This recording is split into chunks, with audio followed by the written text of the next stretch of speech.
Welcome back to Garden 37, or what I've been calling it the whole week by accident, Garden 47. It is I, Vilgot Patterson, from your local radio station. Sorry, my nose is itching for some reason. Welcome back to Garden 37, the show where I narcissistically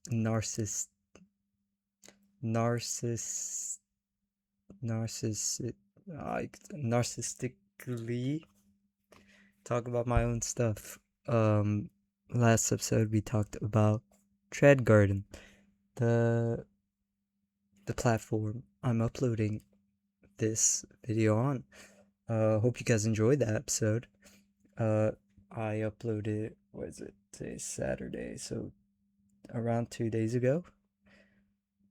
And so far, let's check the view count on it. Bear me with a sec. I think I said that wrong. 15 views. Wow, last time I checked it was on 11, but it's on 15 views, which is good. I remember back in the day when I had a gaming YouTube channel, 15 views was like the bar to reach, and when it hit 50 views, I'm like, okay, it's a good video. If it didn't, then I was like, it's a stinker. If it hit 30, that's where I was like, that's a really good video. And then if it went higher than that, I'm like, okay, it's one of my best in my top 10. But yeah, I'm not sure if you heard that. If you heard my my other laptop ping my MacBook. But yeah. I don't know what more to talk about. Last time I talked about I started this show by talking about this show. I'm still in heaven, as you can see. Heaven is still shining upon me. Other than that, I've been watching Friends again, which, yeah, that's the highlight. Okay. There's a lot of things I've been doing, which will be coming up. Hope you probably saw one thing that I've worked on that is uploaded in this very channel, that I worked on.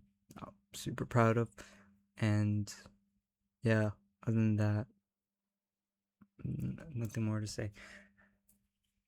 Except our first segment.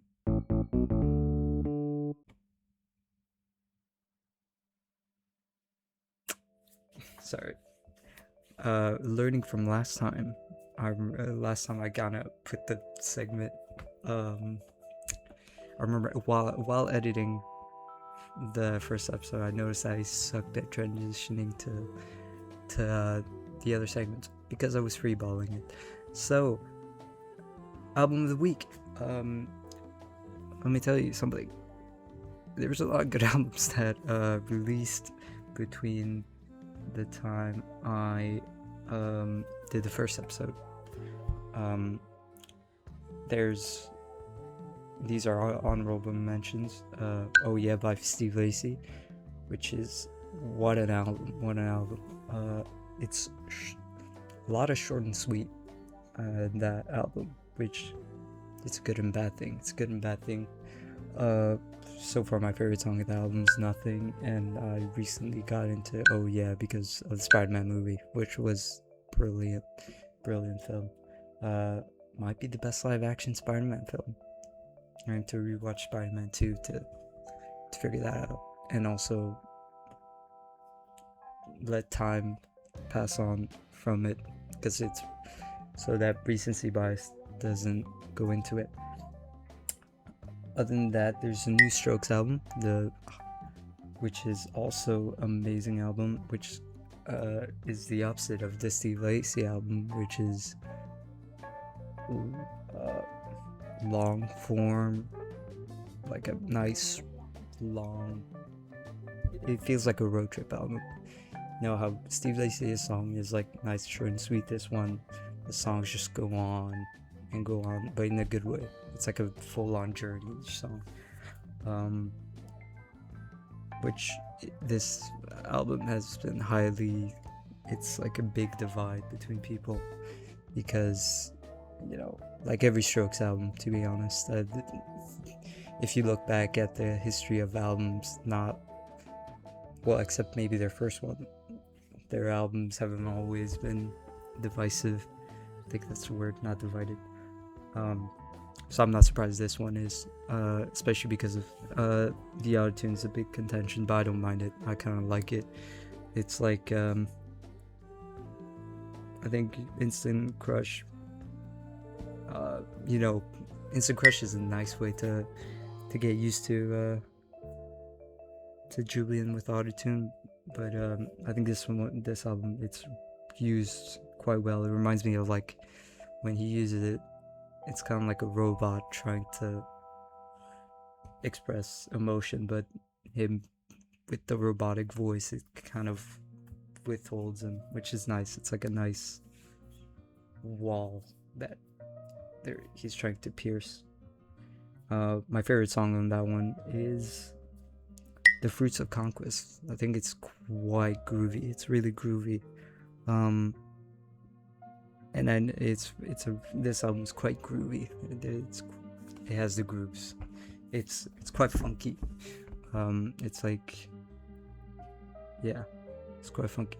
But the album of the week is neither of those two big releases. I want to do something more, bring attention to something more, I want to say niche, but more not as mainstream. I say that, but last album was a Weezer album, but it wasn't one of the big Weezer albums. This album though is by Tierra Whack, a female hip hop artist, and the album's name is Wax Museum, WHACK, Wax, with an apostrophe S, Wax, not WAX. This album, man, it's fucking good. It's really good. It's short. It's quite short. 27 minutes for an album. That's a short runtime for an album. That's more like an EP length. But in those 27 minutes, man, she really goes into it. Like one of the standout tracks, Brazilian Wax. She raps fast in the same way that Busta Rhymes does, not in a YouTuber rapper way where they're like, oh look guys, I can rap fast because I can. Sometimes people rap fast, but what they're saying while they're rapping fast isn't good, so you don't really give a shit. But she raps fast in the nice way, in the Busta Rhymes way, where it's actually like fire bars. Another track I like, Wiggity Whack is good. Whack Job is up. An album's good when you hear a Conductor Williams beat at the beginning. That Conductor Williams, amazing producer, one of the best producers out there right now. Also Candle Wax I want to highlight too, because it uses a Tyler the Creator sample from my favorite album of all time, Flower Boy. It uses the interlude sometimes, which I didn't notice till the end of the song. I felt it was familiar, and then I paid more close attention. I'm like, oh, it does sample that, which I love that interlude. I love the chord progression of that interlude. But yeah, it's such a good album.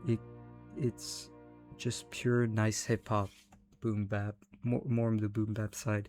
It gives me same energy as when I listen to Doechie's Alligator Bites Never Heal, where it's just somebody focusing on just spitting the hardest bars ever, truly giving it their all.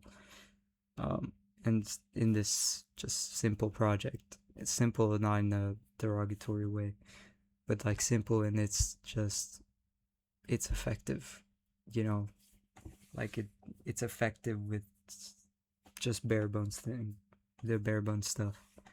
So yeah, that's my album of the week, Wax Museum.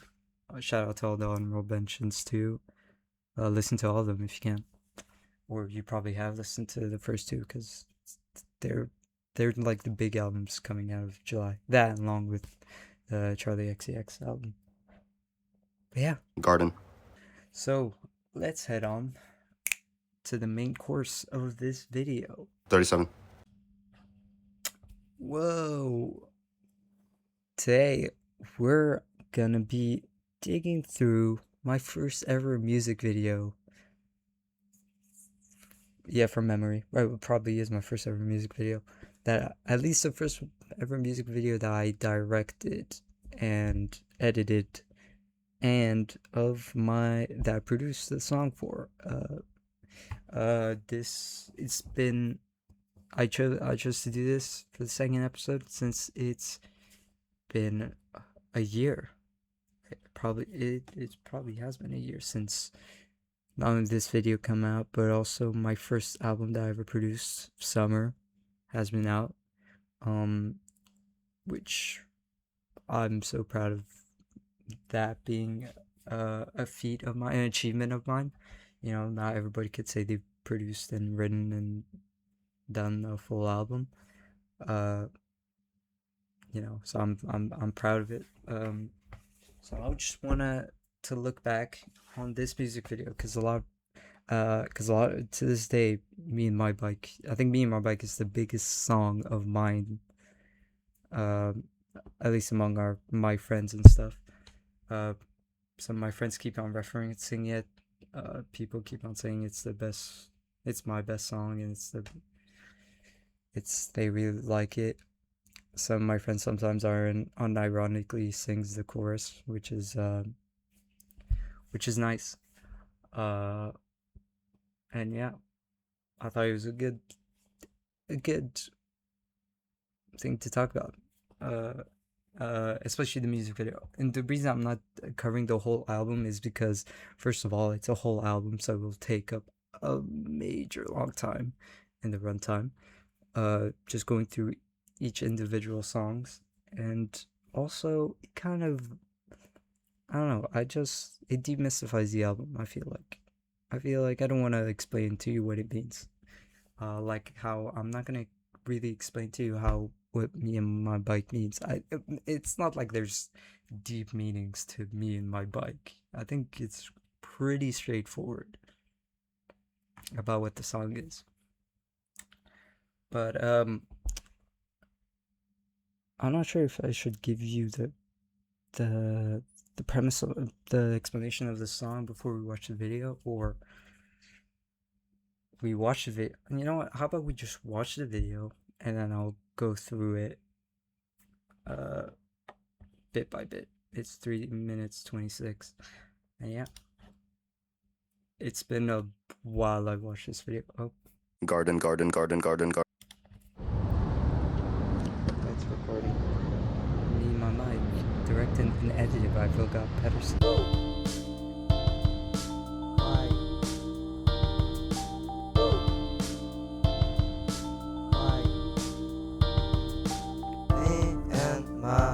Run around the world.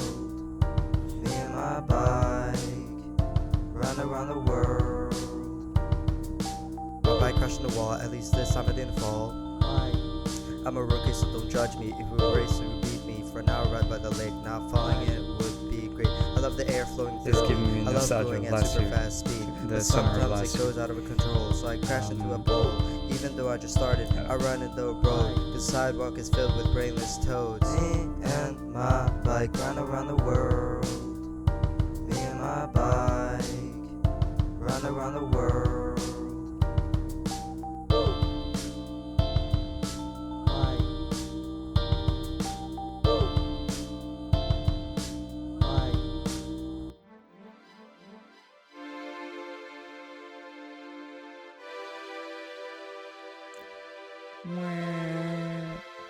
Damn.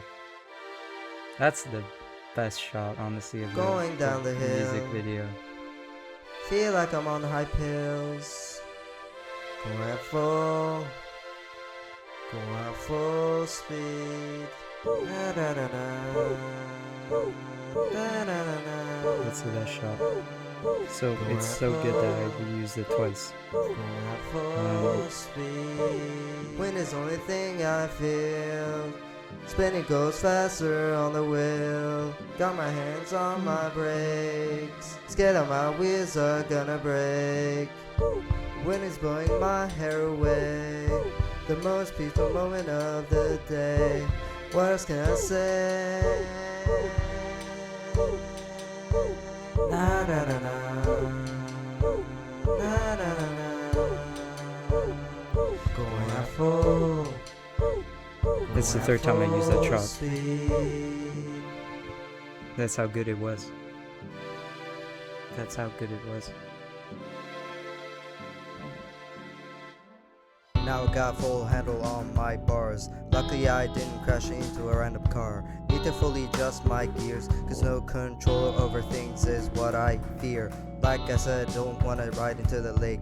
Won't happen cause got hold of my brakes. Feel like I'm getting really better at this. After that I feel really at bliss.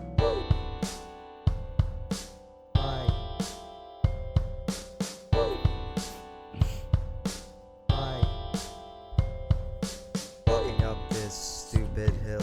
My legs are tired, I need to chill. My body now is covered in sweat. Water is what I need to get. Sun is really getting to me. Sweat is making it hard to see.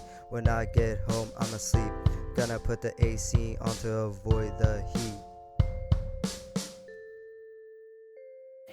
The end. Wow. So, whoa. The music biopic industrial complex. So, let's start with the song first, because the video is based on the song. Me and My Bike is obviously a song about how much I love riding my bike, which you see in you see in this music video, this bike, which I got when I was 17. I got this bike when I was 17 because I learned. Fun fact: when I was a kid, my dad tried to make me learn how to ride a bike, but I just couldn't. I didn't want to. I just couldn't, and I didn't feel like trying anymore. But suddenly, when I was 16, I'm like, at 16, I was like trying a lot of new things, and I'm like, oh, how about I just try to learn how to ride a bike finally?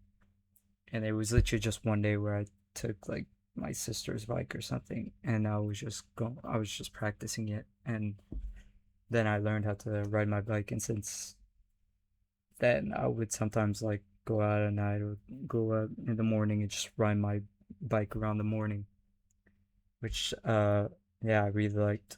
And not even just around my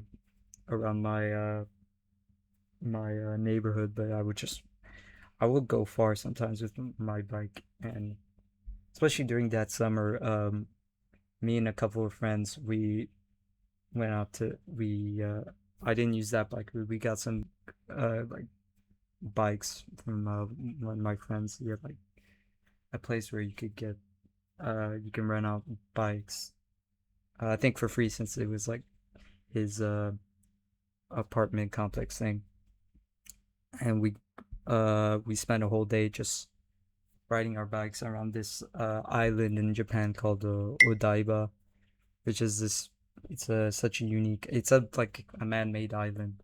But it's such a unique island since there's a lot of like a lot of things to do there. Like there's a big concert venue there.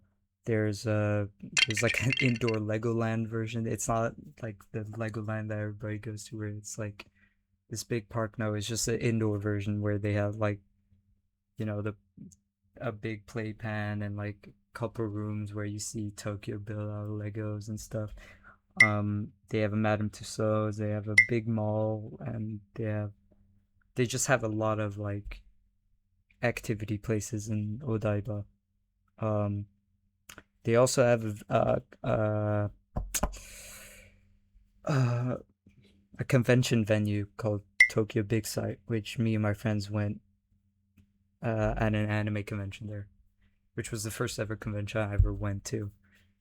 So yeah, so that's how much I love biking. So it makes sense why I made this song, "Me and My Bike," and especially the structure of the song. It goes all around the. It goes. The song goes everywhere. There's 4 parts to the song, each quite unique, and that's because I I wanted the song to feel like it's a bike adventure where you just go, like there's you go crazy, like, and you see that with the footage. For example, the first part. First of all, starting with my mug face. I'm just gonna listen to it. The first part is just me riding around casually around my neighborhood. This is literally around where I grew up. Like, I would take this train station not to go to school, but to go like everywhere around. There's a McDonald's there that every Friday me and my family would. It was like every Friday night my parents would let us choose what food we wanted to eat. Like we would choose what our dinner was, and usually it would be McDonald's. I think mainly from that McDonald's over there. Um, and yeah, and yeah, so yeah, so the first part, which is just the simple like beat, simple drums, and the chorus that everybody sings to the "Me and My Bike," which, to be honest, that part is heavily inspired by Two Seater. The whole song is inspired by Two Seater by Tyler the Creator. If you listen to that song, you would understand where "Me and My Bike" came from, and especially even though the string part, which is also from Two Seater, because Two Seater has like, is it a bridge? It's kind of like a bridge. It's a there's a big string section in that song, which I really love. And Two Seater is probably my favorite song off Cherry Bomb, which was the album that inspired the logo. So a lot of things came from Cherry Bomb. So yeah, the string section of Me and My Bike came from. It was a mix of the string section inspiration from Two Seater and another biking song. Is it called Biking? It's just called Biking by Frank Ocean, which is another song I love. Especially when the drum part and the guitar part on that string section on Me and My Bike, that came from that came from biking. Because I love like when Frank comes in, there's a guitar strumming and the vocals, and then even when the beat drops, like and then the last part, the hold my gears on ours. That wait, no, let me put it up.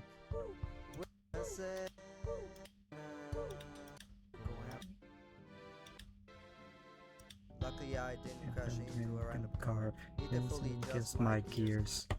That part, the beat drop was inspired by "See You Again." The the okay, okay, okay. I was like, I want a beat drop like this one because it's amazing, and also I think it would fit because it comes from like a sing-songy part, like in "See You Again," where the chorus is just Kelly. She's like it has a smooth song, and then the beat drop to okay, okay, okay, and the final part was more Two Seaters because Two Seater has a laid back part until the beat switched. Yeah, but that's context behind the song, which I produced on GarageBand in the corner of my old the house I grew up, and also part of it in during my uni days. It, so yeah, that's context about song. So the music video, the way I filmed the music video, I think it was done in 3 days. I think amongst 3 days, 3 or 4 in memory. Um, actually, no, yeah, 4 days if I think about it. So, first of all, why did I choose Me and My Bike to make a music video? Because it's not my favorite song of the record, but it's the most. It was like if I had to pick a single from the album, it would be Me and My Bike because it's the most. I felt like it's the most impressive and the most. I'm like, oh, maybe this is probably the one that people will like the most, which I'm right, which I was right. It's not your typical single, because your typical single is quite like simple. It goes verse, chorus, bridge, and then maybe a third verse. That bridge, chorus, and maybe a third verse if you're lucky. Um, but Me and My Bike is such a crazy structure. Like it starts verse, chorus. No, it's a chorus, verse, chorus. Then it goes to a bridge thing, chorus. Then it's like a mini verse. Then a second chorus to that second part chorus. Then it goes to a verse, and then it goes to another verse. Um, so yeah, it just goes everywhere. There's not a rigid structure to Me and My Bike or a lot of the songs in the album. Because I honestly Summer, that album was just me throwing paint at the wall and seeing if I could make something good. Which it succeeded for some songs, and some songs I look back and I'm like, I didn't quite hit the target for it. But I can see what I was trying to go for, and yeah, I look at it with charm. But if you ask me, is it a genuine good song? I'm like, it has its charm, but I don't understand why I would. I don't think I would say it's a good song. But back to the music fit. So I was like, okay, Me and My Mic is is probably the song that I want to make a music video, and also it's the only song out of the catalog where I'm like, I have a vision for a music video, which is quite simple, which was this. Because some of the songs I like, the music videos, I couldn't see how it could make at least like a full on production music. Eventually, I made like visualizer stuff, but even then, it was just me filming stuff with my phone, and I'm like, oh, this is kind of related to it. But like full on production scale for a full on music video that I can do with my with like without any like without any budget or something simple. Me and My Bike was only when I could fully achieve something. Uh, which was easy because since the song was about riding bikes, I'm like, okay, why not just film me riding my bike and just me like a POV shot of me riding my bike, then doing split screen stuff. And yeah, it was just I was like, oh, just POV shots and like split screen stuff of riding my bike. It was quite simple. I didn't feel like overcomplicating it. Why do I feel like this is not the highest quality? The original footage isn't that low quality. It was filmed on 1080p. But yeah, so the way this was filmed was I used my sister got a GoPro one year that she used like for a couple of months and then she never stopped using it. So I just took it and I still have it. So it's kind of like mine now. And I I took this GoPro and I would tape it around. For this shot, I taped it on my bike, like on the handle brakes, and I would use like a shit ton of tape to tape it on, and I would just through that morning I would tape it, and then like, all right, then just ride my bike. Obviously, I think for each take, uh, I would also take different routes to have different scenery. Like I would try not to ride in the same direction or in the same streets, just for nuance. It's in the same general area. I don't deviate far from. When I take different routes, it's not like I'm going in a different direction. It's usually the same route, same general area. It's around the neighborhood I grew up with, so it's yeah. I don't go riding around to fucking Shinjuku or Shibuya or something. Especially when making a music video like this, because riding a bike in Shinjuku would be hell and stuff. Also, I'm not the most efficient when riding a bike. As you can see in the music video, I do crash. From memory, I don't. It wasn't a hard crash. My crush in the wall. Actually, funny. I think in this shot, it was literally just. So okay, going back to this. So there was 4 shooting days, which was just the 4 different POVs. Yeah, the one where it's like GoPro camera on top of the handle brakes, looking forward, and I was just biking around. Then the second one was well, the shot that it starts with, which was GoPro still taped on the handlebars, but this time shooting me, and have like this medium shot of me riding the bike, which you actually have 2 of. You have this one, and then you have, which I don't really use much. Where's the? You have me wearing the blue shirt, and then you have one. You had one where I wear my green shirt. Which, yeah, there. That was a different day. I don't know why I did, but yeah. And then you had the final shot, which was the final thing in the process, which was I taped my GoPro camera on the center of my chest onto my t-shirt, which is why when I crashed into a wall, I didn't like full on crash. Like I did like hit the wall, but not like riding to the bike straight into the wall, and then I fuck up my bike.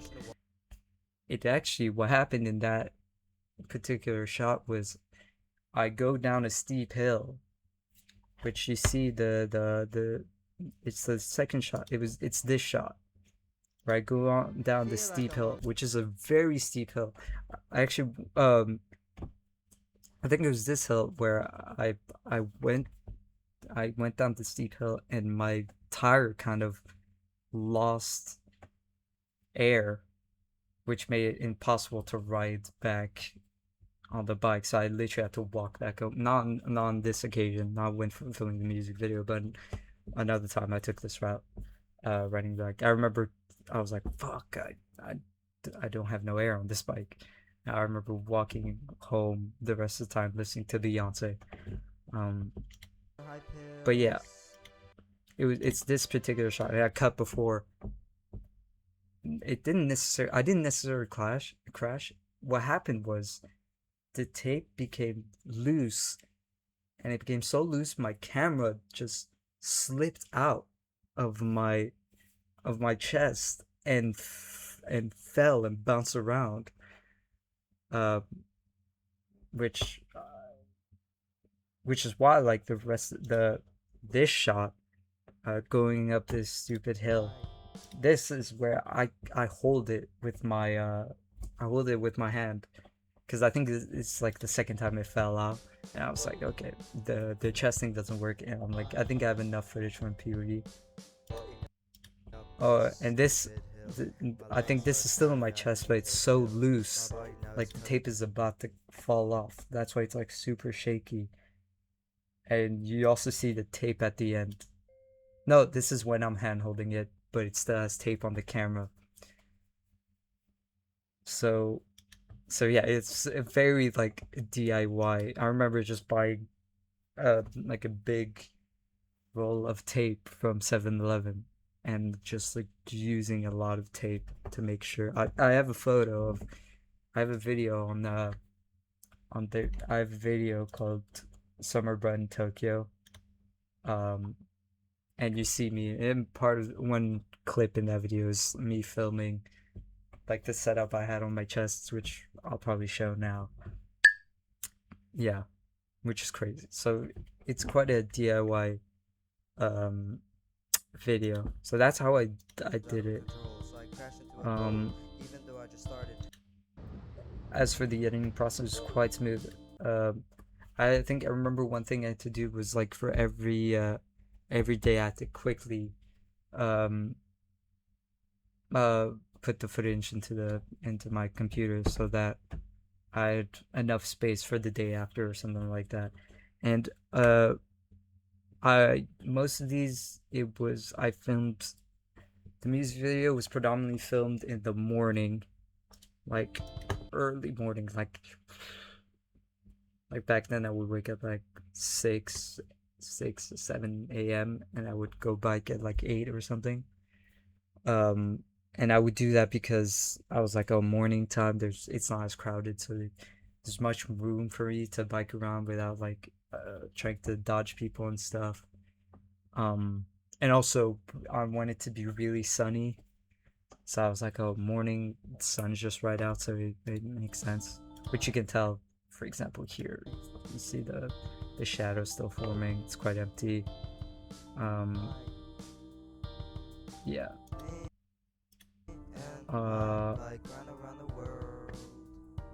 In my bike. But yeah, what else is there to explain?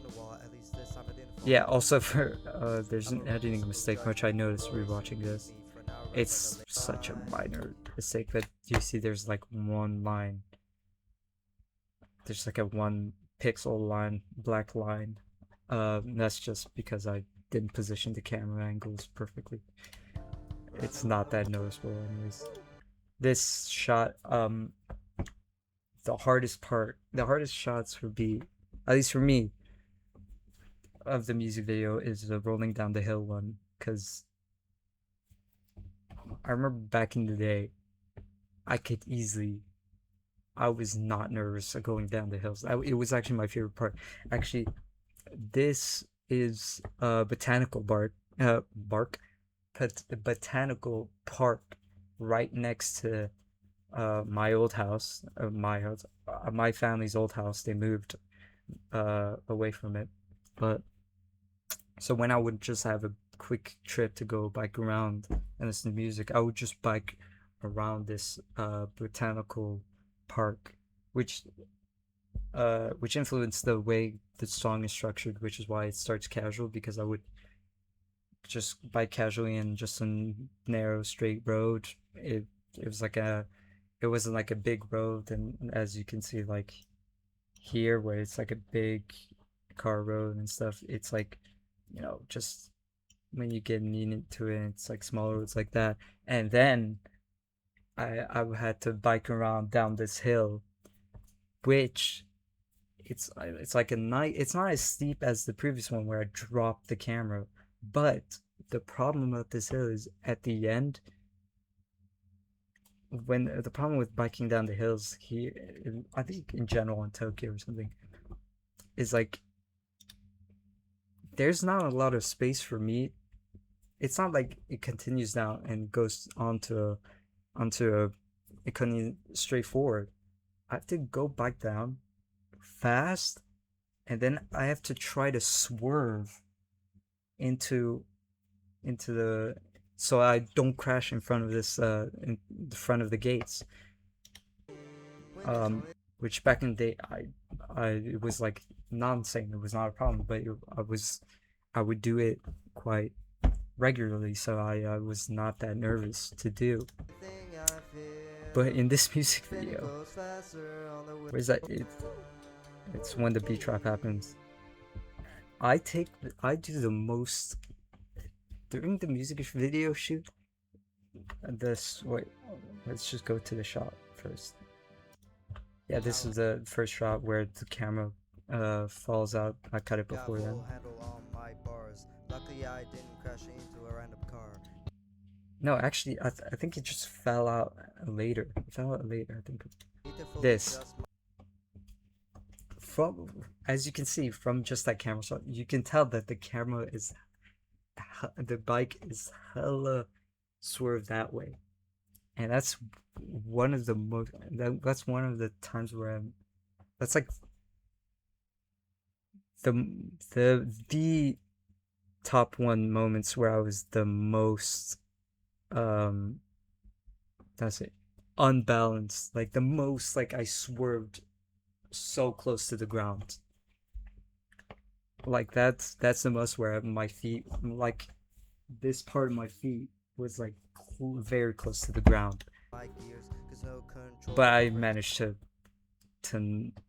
continue forward. And I think the reason why I have to it's so daunting is because going down this hill, the speed picks up like crazy. So now you're going super fast.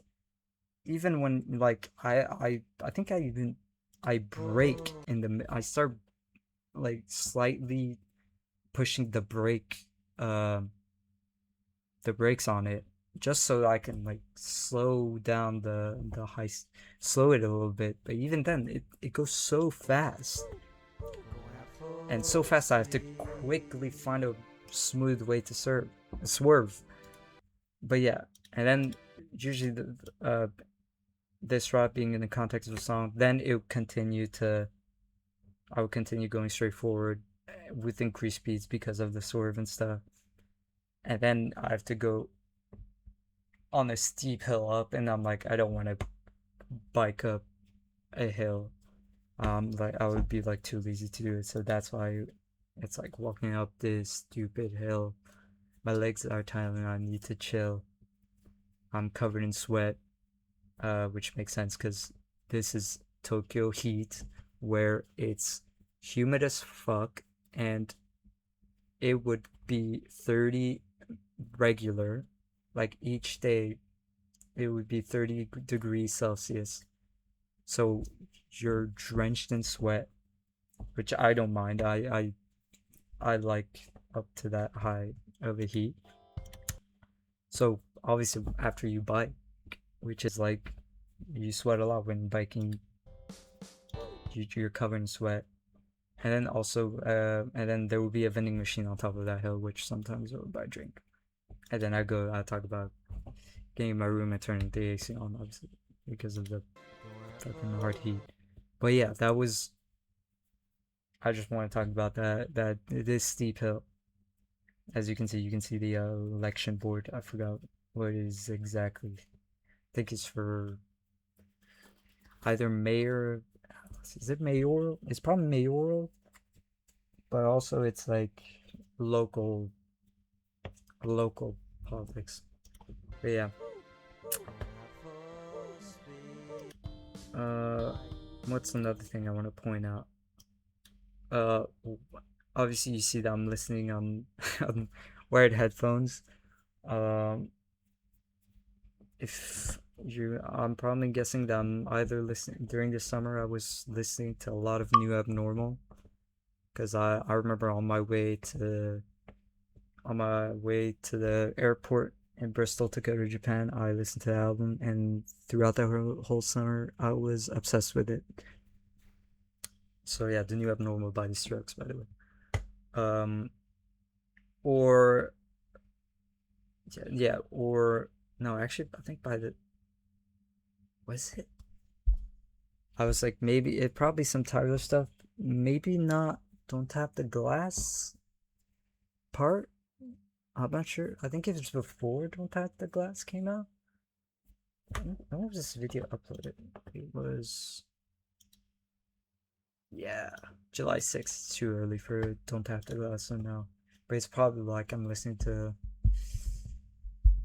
not Chromacopia. I think I was kind of off Chromacopia. It was probably like Call Me If You Get Lost.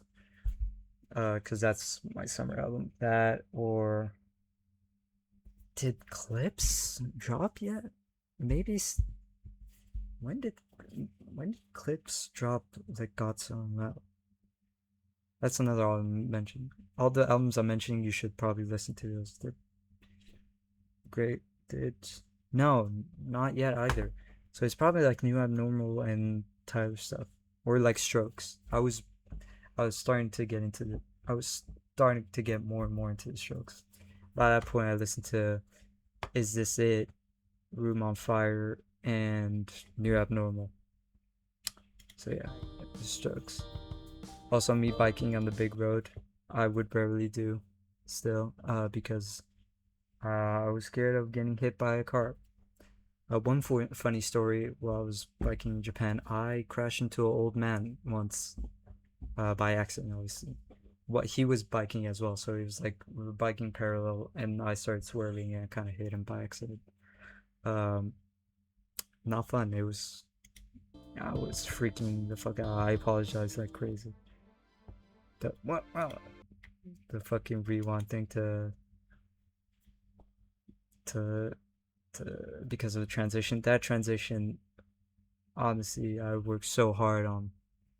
Um, and the reason it's a 4 count, I'm like, oh, like Pharrell, Pharrell does the 4 count thing. So I'm like, what if the transition it's like a 4 count of the the violins, like, yeah.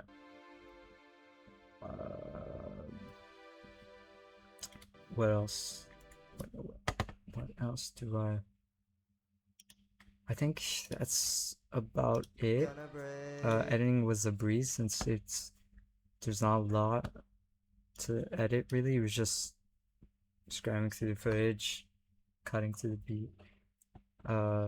Obviously chalk duster for the font, because that's the font on the back cover of Summer, which I use that font because the art direction of Summer was very like childlike. That's why the album, like for example, the other cover is just, it's a drawing of mine. I drew that cover and even the back cover because I don't know. It felt well. It feels appropriate for songs about bikes and ice cream and how much I like going to the lake and saying, "Oh, fuck school, I'm finding out." Fun fact: when Summer came out, one of my friends listened to it, and he was like, I think he was during exam season, and he was like, "I can relate to schools that so much right now. I want to leave this place." Yeah. Also, if you know the reference to his shirt, good on you. Yeah. Also, this I like, bro. This year I haven't worn a lot of Hawaiian shirts that I did last year, because in Japan it's appropriate when it's hot as hell. But bro, Hawaiian shirts, bro, they're so sick. They're just colorful and shit. I think a major influence on wearing a Hawaii shirt is my dad. Every time, every time it was a weekend or something in hot weather, my dad wears at least like not full on Hawaiian shirts like these, but sometimes he has like pattern shirts like these, which I found were cool. Family Mart, the best convenience store in Japan. 7-Eleven's a good second. Yeah. Think that's about it. I'm not gonna say which neighborhood it's filmed at, but my friends who know me, they can probably guess where. And if you, actually, you see the station where it's filmed at. So, yeah, I don't live there anymore, so it's not technically doxing. So, yeah. Well, that's about it. That's me and my bike music video. Stuff behind it. Filmed in the middle of hot ass Tokyo, but worth it. Go listen to me and my bike again. See the comments. Hard, very hard, harder. Me and my girlfriend next. hardest top 10 comments. But yeah, very proud of this music video. Shall we go on to the? Let's go on to the next segment, which is shoutouts. We're back. So, shoutouts. We're shouting out friends. A close friend. Shoutout starts with me shouting out one of my close friends today because he messaged me about life. He was the most recent person that I remember who messaged me about the first episode. I'm shouting out my friend Akira. Akira, who's just crazy to say that I have a friend named Akira. His name is probably not based on the movie Akira, but it is. Every time, sometimes I call it by his name, I do the Akira thing. But yeah, he messaged me about the first episode and said, didn't know your channel name had a dot at the end or a maxing punctuation. The most Akira sentence thing that you can say. What more can I say about Akira? Akira is very funny. He's one of the funniest people I know.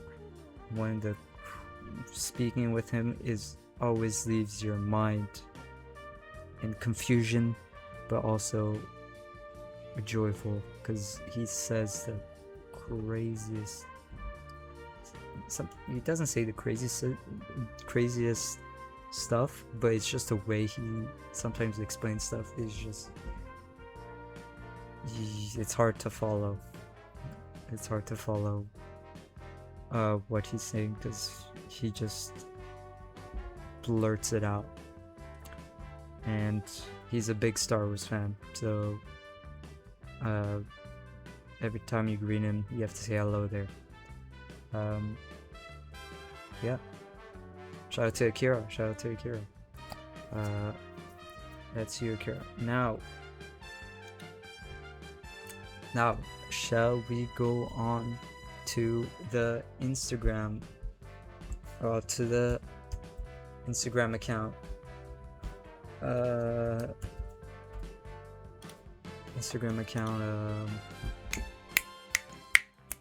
Shout out.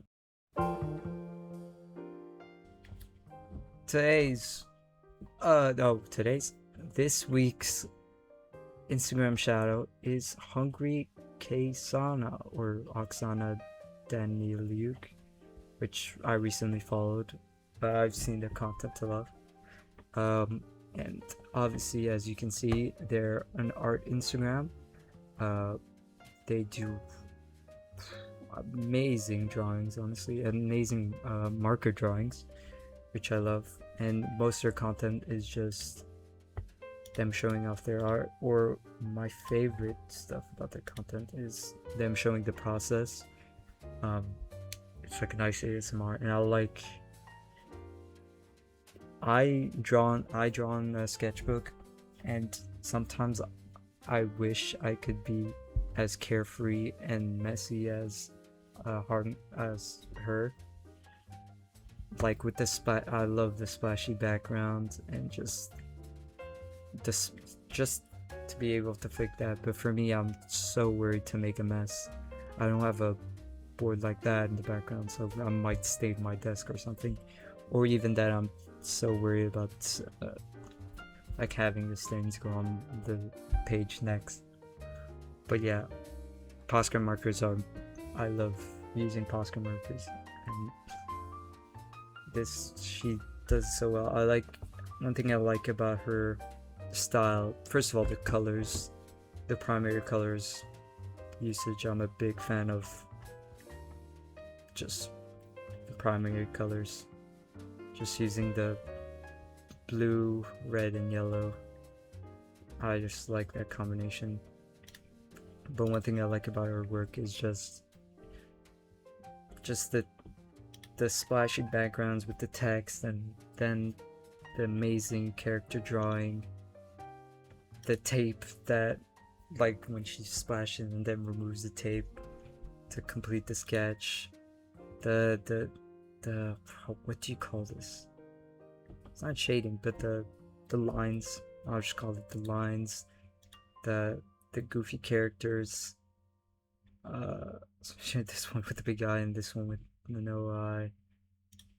There's the small like the spots, but also the stars, like the life hack stars.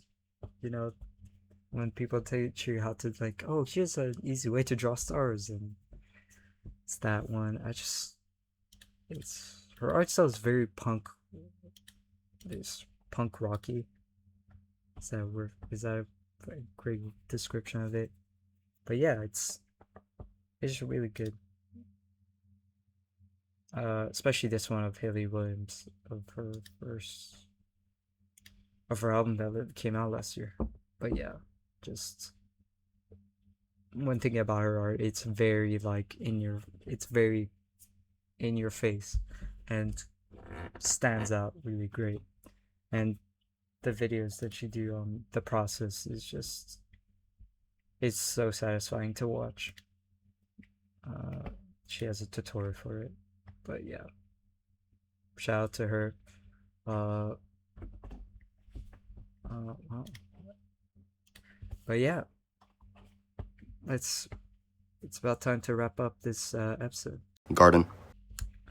That's gonna be the end of episode 2 of Garden 37, the show that's not a podcast, and where I just talk about my own work. Next episode will happen. I don't know what I'm gonna talk about. I do have ideas, but maybe I'm gonna talk about the third cinema film, The Hours of the Furnace, which I didn't make, but I really love that film. I've watched it plenty of times, believe me. Also, what was I gonna say? I do have 2 segment ideas that I'm considering putting on. I have 2 segment ideas I'm thinking of incorporating to the show. Which is, one is kind of like album of the week, but with films. So I'm not sure if, but I'm not sure about it because album of the week is already. It's like I'm giving you extra homework on top of another homework. And then another one is